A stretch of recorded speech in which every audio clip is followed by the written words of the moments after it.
Some stories begin with the battle, with a fire or thunder, or a hero already mid-flight. This one begins in a bathroom stall, with a girl eating her lunch alone, counting the minutes, trying not to be noticed. Her name is Taylor Hebert. She's 15 years old. She goes to Winslow High School in the city of Brockton Bay, and she has a secret she has been carrying very carefully for the past 3 months. This is Worm, a story written by Wildbow.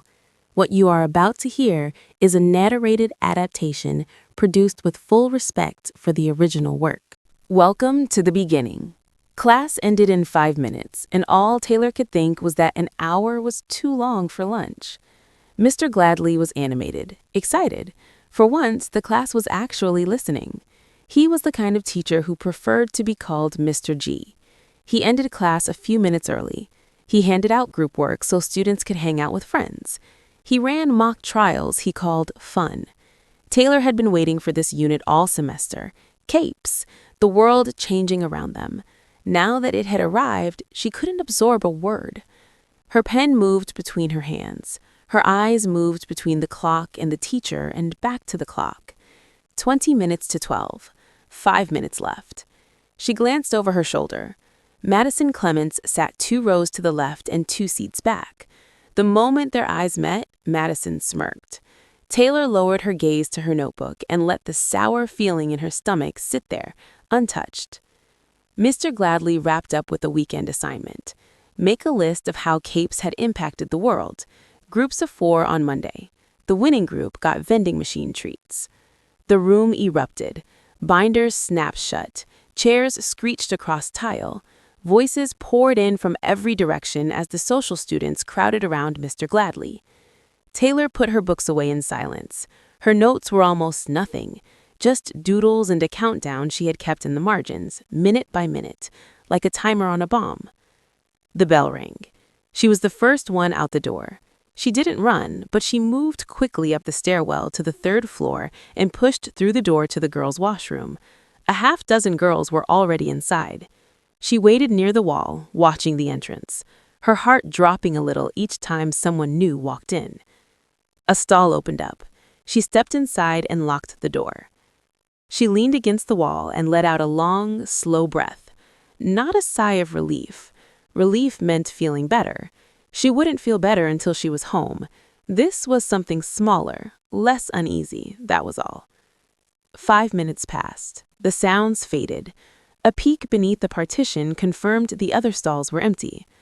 She sat on the lid of the toilet and pulled out her brown bag lunch. This was the routine. Every school day.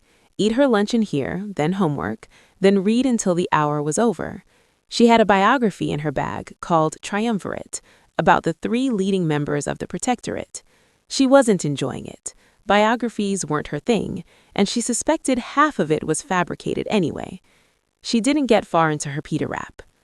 The bathroom door banged open. She froze. She stopped rustling the bag. She listened. Voices. Giggling. Running water from the sinks. She couldn't make out what they were saying. A knock on her stall door. She flinched. She ignored it.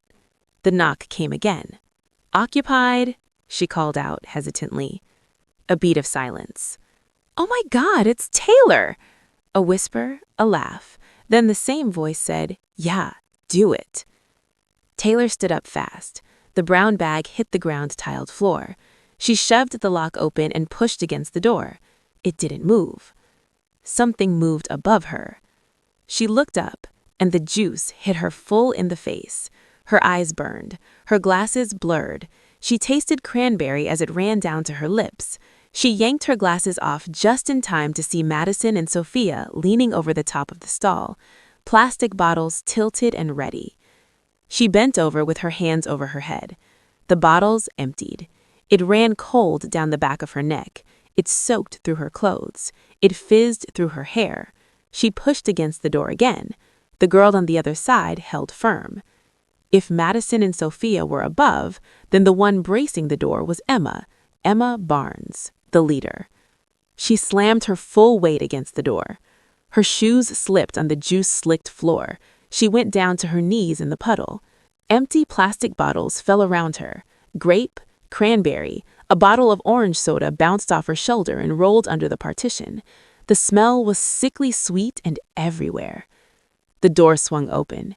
She looked up at the three of them, Madison, Sophia, and Emma. They were laughing like it was the funniest thing they had ever seen. Sophia was dark-skinned, slender, built lean from years on the track team. Emma was redheaded, with the kind of looks that had earned her occasional catalog modeling work. They were stunning by any standard measure, and they were laughing, and the sound barely registered. What registered was the blood in her ears, and beneath that, an urgent crackling that had no source she could cover with her hands. She said nothing. She didn't trust herself not to give them something to use against her later. She climbed to her feet. She turned her back on them and reached up for her backpack on top of the toilet. It had been khaki green. Now it was blotched with dark purple. Most of a bottle of grape juice had soaked into it. She pulled the straps over her shoulders and turned around. They were already gone. The bathroom door banged shut behind them, cutting off the sound of their laughter. She stood there alone in the dripping silence. She walked to the sink and looked at herself in the scratched mirror bolted above it. Dark curly hair, silked flat against her skull and shoulders. Brown hoodie, green t-shirt underneath, purple, red, and orange streaks across both. Her glasses beaded with colored droplets. A drip ran down the tip of her nose and fell into the basin. She wiped her glasses with a paper towel and put them back on. The streaks stayed there. Seeing through them was worse than not wearing them at all. Deep breaths, Taylor. She pulled them off and tried again with a wet towel. The streaks were still there. The scream came out before she could stop it. She kicked the plastic bucket under the sink. It and the toilet brush inside went flying into the wall. She pulled off her backpack and hurled it with both hands. It hit the wall with a hard, audible crunch. She had stopped using her locker months ago. Certain people had vandalized it or broken into it 4 separate times. The bag held everything she needed for the day. It was heavy. It hit the wall and something broke.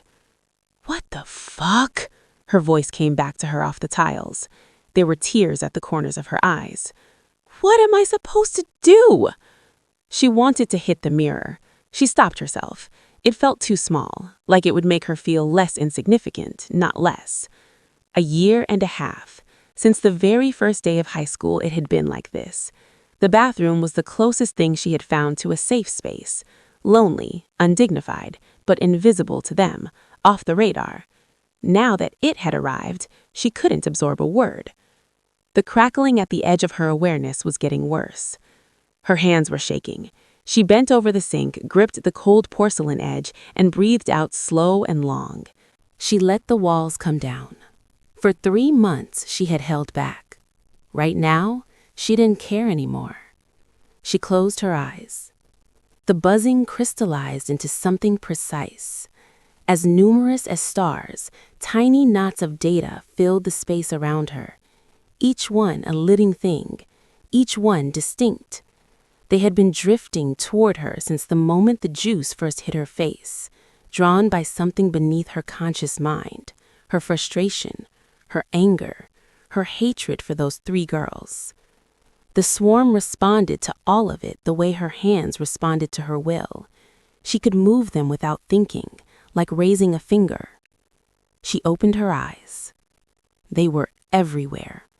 Flies on the mirror, ants along the baseboard, spiders, centipedes, millipedes, earwigs, beetles, wasps, and bees.